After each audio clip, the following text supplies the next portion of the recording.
Wah, betah banget tapi.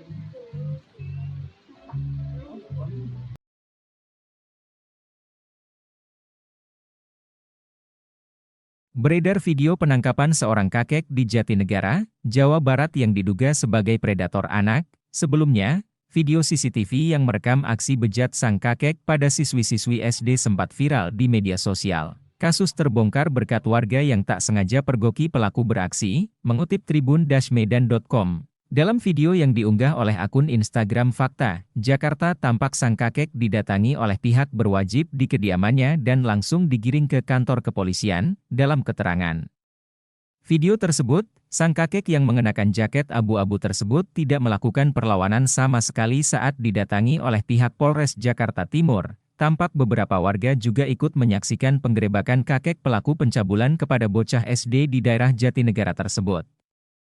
Lebih lanjut, kakek berusia 72 tahun tersebut diketahui berinisial U dan merupakan seorang tukang tambal jok, sofa, serta bantal guling. Kakek berinisial U tersebut diduga sering beroperasi di sekitar lokasi kejadian dan sempat mengundang kecurigaan dari warga. Kasus pencabulan tersebut terungkap usai Erin, 37, salah seorang warga setempat memergoki U saat melakukan aksinya di daerah Cipinang Muara, Jatinegara. Bahkan, aksi bejat dari U tersebut sempat terekam CCTV dan viral di media sosial. Menurut keterangan Kapolres Metro Jakarta Timur, yakni Kombes Leonardus Harapantua Simarmata, U sudah 2 kali melakukan aksi pelecehan tersebut. Erin yang memergoki U sempat menegur karena dianggap melakukan tindakan yang tidak wajar.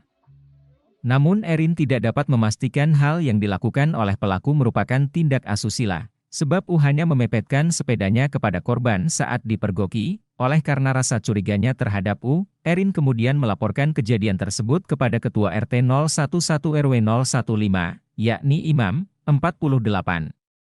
Erin kemudian meminta Imam untuk mengecek CCTV di sekitar lokasi kejadian. Menurutnya, kejadian U terekam pada Jumat, 11 Agustus 2023 lalu. Terang saja, ketika melihat CCTV bukti aksi pelecehan yang dilakukan oleh pelaku U semakin kuat. Buntut dari aksi U tersebut, Imam beserta warga sepakat untuk memviralkan aksi tak terpuji itu.